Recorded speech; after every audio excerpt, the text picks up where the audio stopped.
downtown Memphis. We're heading to Sun Studios where Elvis Presley recorded.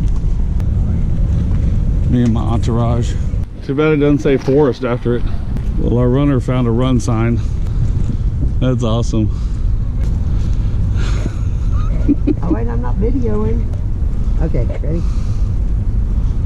Go. Are you videoing?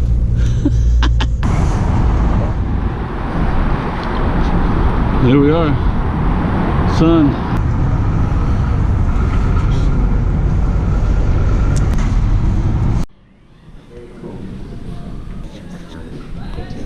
Real quick. That's what you're gonna do now. Okay, yeah, 2 hours. BB King. What's this up right here? Hanging out at Sun Records waiting for the tier. Thank you, Fancy. Oh, you're welcome, darling. The $1 Million Quartet. Okay. I've been trying to impress you.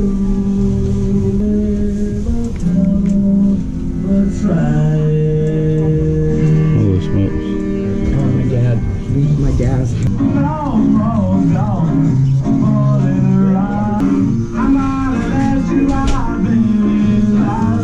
Well, good afternoon, ladies and gentlemen. How are we doing so far today? Very good. Well, guys, it is my pleasure to welcome you all to the legendary Sun Studio. My name is Jeff, and I'm going to be your tour guide here today. Look, I know rock and roll ain't about rules. We have a few that we must try and follow if you do not mind. One, if you happen to have a cell phone, if you wouldn't mind placing it on silent or vibrate throughout the rest of the tour, that'd be wonderful.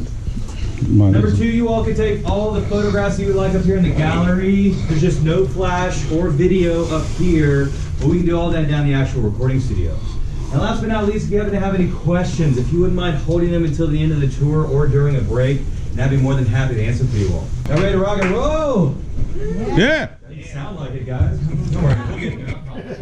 All right, ladies and gentlemen, gather around my rock and roll campfire. We're going to start our story off.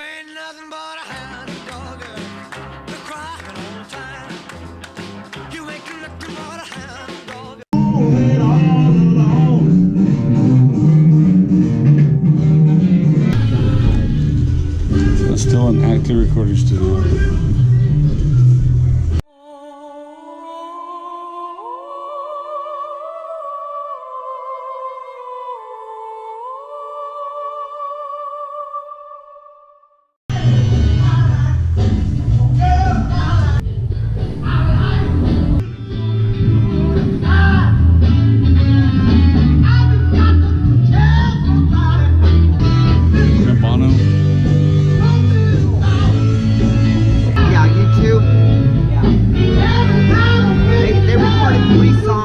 Yeah. And they wanted to do that. Oh, yeah. All right, ladies and gentlemen, come on in, make yourselves at home. We have chairs, benches, seats. If they're available, by all means, you're more than welcome to take one. I'll just leave this entire front area right here, like move around the door. Now, ladies and gentlemen, who we're just listening to, that is Mr. Don Bryant, a High Records recording artist that just recorded that song and many more live in this room about 2.5 years ago. So yes, we are still in active studio at night. Now, ladies and gentlemen, welcome to 706 Union Avenue, better known as the Memphis Recording Service, best known as the legendary Sun Studio. The music that we found in this small little room will go on to change the face of popular music as we know it, and that is a fact. We are truly standing on very sacred and hallowed ground, and I am very honored to be in this room with you all today. Now, the room that we walked in to get into the studio, that was Marian's office. She would have greeted every single soul that would have came to the building back then. Back here is Sam Phillips' control room. This is where he cut and engineered every session from 1950 to 1959. Sam said he was always looking for perfect imperfection. And that leaves the track and floor, which we are standing in. This is the room where all those musicians came in, played their hearts out, lived out their dreams for the world to hear. Third story upstairs, Elvis. He had just cut a few songs with Marian. Marian says Elvis on his way with a copy of those recordings. And she stays a copy to play for Sam for whenever he gets back from wherever he was. Because she thinks that she is hearing something very special. Sam Phillips finally hears Elvis Presley for the very first time, guys. He is 100% totally and absolutely not into it at all. Hates it, can't stand it. Now keep in mind, Elvis just come in here and cut a pop ballad. Something that Sam's been trying to get very far away from ever since his days at the radio station. So It's going to take Elvis an entire year coming up to this building, paying his dues, getting on Sam's last nerve, until he was actually invited back for his very first real recording session. So he decides to hire Scotty Moore on the electric guitar and also Bill Black on the upright bass, and they're pictured right above the glass on the left and right. Well, now Sam did need a front man, so Marion suggested to Sam again, well, what about the cute kid with the sideburns? No. Sam is finally worn down up. Right, Marion, get him down and just get this over and done with. So before Marion can probably got the phone with us, he was through that door because he knows he only has one shot at impressing the man behind the glass, Mr. Phillips. Now, as Sam's setting up for this particular session, he has got Scotty Moore with his electric guitar set up right here, over here on this section on the floor in front of the piano. He also has Mr. Bill Black with his upright bass hanging out right over here on this sax. So you can actually see the in-pin indentation of his upright bass on the floor. And that only leaves one X, ladies and gentlemen. It's this one right here. This is where the king stood. Bob Dylan himself has actually come into the studio, got down on his hands and knees, and he has kissed this X. And guys, you're more than welcome to do the same thing. I don't recommend it though. A lot of people here, so please do it at your own risk. I kiss it all the time, and I'm weird that way, so there's no judgment here. You can wash your face afterwards. Come on, guys, kiss the X. Or not, whatever you want to do, no pressure. And back to our session, there's nothing that these gentlemen are doing out here that's got Sam excited. Take after take, the session isn't working for Sam. Finally, he's stopping his tape machine, comes out of his control room, he's like, guys, I'm not digging this. I'm gonna go have a cigarette up right back. Scotty and Bill, the professional musicians, are ready for a break. They're probably ready to get out of here. Well, Elvis knows that he is blowing it at this point. He does not want this session to end, and he certainly does not want to go home. So he picks up his guitar, starts frantically running around this room. Now, as they are doing this does grab Sam's attention, comes bursting through his control room door, shouting and freaking out about this song. They cut that song in a few takes. Then a few short days later, Sam would bring that record to our crazy radio DJ friend, Mr. Dewey Daddy-O Phillips over at WHBQ. This wild-looking man right here barking into his microphone. And if you happen to be in Memphis on that hot July night, 1954, you would have heard a very similar broadcast from WHBQ. One them about to play for you all. Now, as a disclaimer, Dewey here, he was a very eccentric, southern, crazy man. It might be hard to understand him at first, but I guarantee you, you all haven't heard a radio DJ call like this one. So here he is, ladies and gentlemen, Mr. Dewey Daddy-O Phillips. Hello, yes, I got people so Phillips. Let's bring the hottest cotton picking thing in the country, real hot blue, coming from WHBQ and Hotel Chisco on the magazine floor. Right there. That's right, party call Sam, Putney. I gotta call Sam, dear. Pete Picker. How you on there, huh? Good to see you. How you on, buddy? Very good, Putney. More like it. All right, okay, nervous? All right. Just go on down and get you a wheelbarrow load of mad dogs, run them through the front door and tell them Phillips sent you for it. Hot and blue, deep. I got a new song we're gonna play here. We're gonna cut loose this new song. I mean, flat get it. Well, that's all right, mama. After Dewey plays the song for the very first time, his phone lines are blowing up off the hook. People are calling in, demanding to know who this kid was singing that song right. So Dewey, he would go on to play that song a record 14 times in his 3-hour broadcast. It was insane. When Sam starts to realize he is a hit on his hands with Elvis, he takes him into Taylor's restaurant, the cafe right next door, and signs him to a 3-year recording contract with the Sun Record Company. But Elvis would only be here for around 17 months before Sam would sell his contract to RCA Victor Records in Nashville for a whopping $35,000. Wow. Now, if you were to ask Sam up until he passed in 2003, he would have told you that was one of the wisest decisions that he'd ever made. Because now with this amount of money, he's able to completely erase his debt. He's now able to hire a larger staff, because up until this point, it was only just him and Marion. And also for the very first time, he's able to take this small record label and turn it into an international one, and now he is able to properly promote and sign new artists. And one of the very first artists to be signed to the Sun Record Company was this handsome gentleman right here. That is Mr. Carl Perkins. Now, Carl, he would go on to record the first million-selling hit for the Sun Record Company with a song called Blue Suede Shoes. It would go on to become the very first crossover smash hit on 3 different radio charts. It was also written around 3 a.m. on the back of a potato sack. Here he is, guys. Well, it's one for the money. And also another gentleman that would eventually be signed to the Sun Record Company. At the time, he was just an unknown appliance salesman. But he was so bad at his job, guys. And one of the only things he ever managed to sell in his very short career was a television of Marion Keisker at her front desk. Hey, trust me, you don't have to be a good appliance salesman when you have the dashing looks and the voice of the man in black himself. Ladies and gentlemen, Mr. Johnny Cash. Yeah.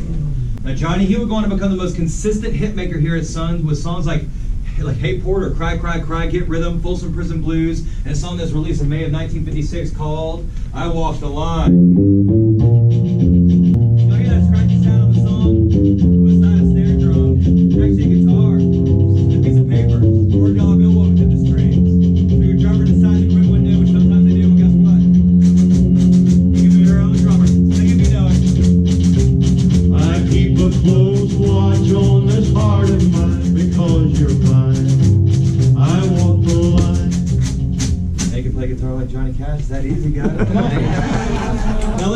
Thank you guys, that's not necessary, but I do appreciate that. Well, ladies and gentlemen, Sam, we're going to record many artists after this. People like Mr. Roy Orbison back here brooding in his famous shades. Also right below him is Barbara Pittman, the very first female artist to be released on the Sun record label. And over here in the right-hand corner, my man, the Silver Fox himself, Mr. Charlie Rich. And also the photograph above the piano right here, probably the most famous photograph in rock and roll history, the $1 Million Quartet sessions that were secretly recorded here December 4th, 1956. And here's a clip from that day with the boys hanging around the piano singing Elvis's song, Don't Be Cruel. Here we go. Oh, no, wait now. It's this way. He was real slender. He got up there and he said, he had a little slow with me. Started off. He said, what kind of key did I do it in? What key did I do Don't Be Cruel in? Hey, you know I can't be found sitting home all alone. If you can't come around, at least things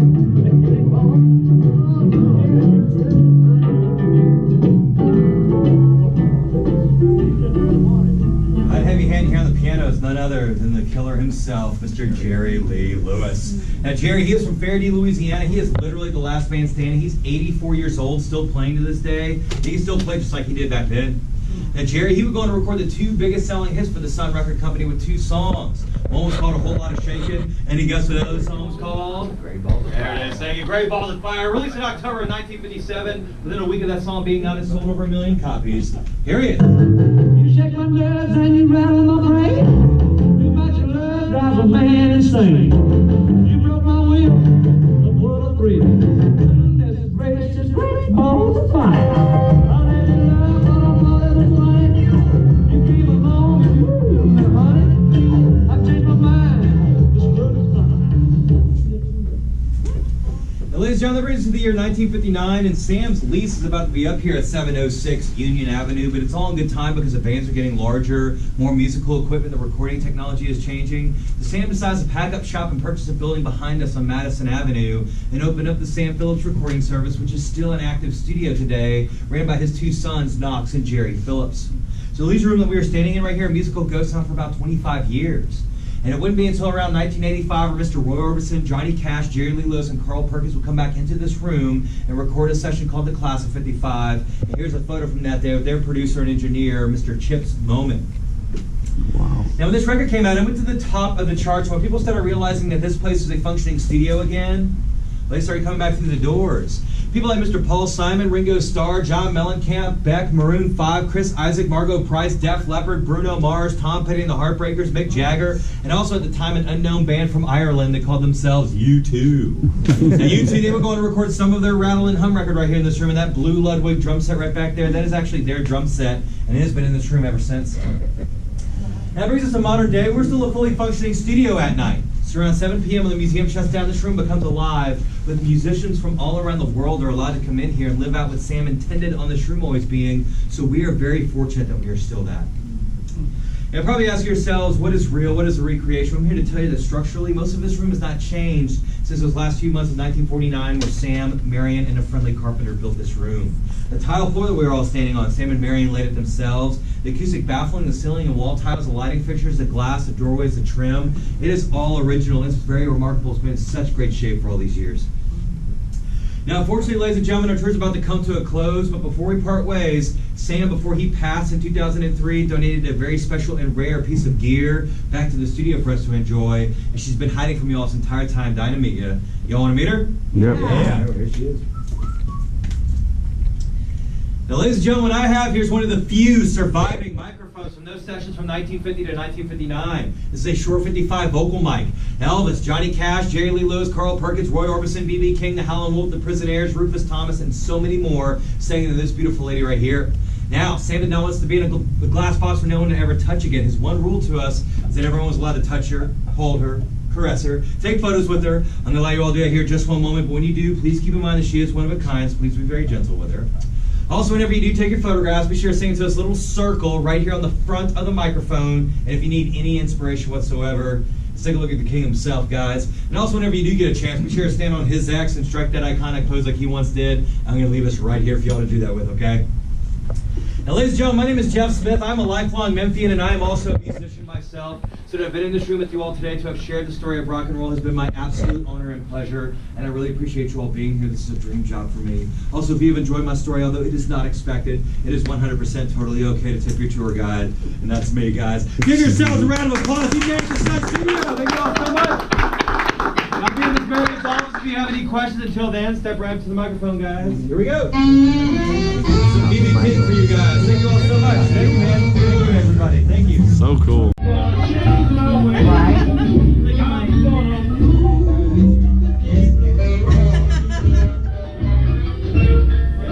That is amazing.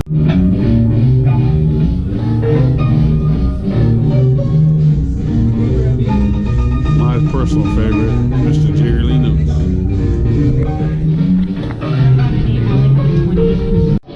All right, here we go. Famous Sun Studios. Sam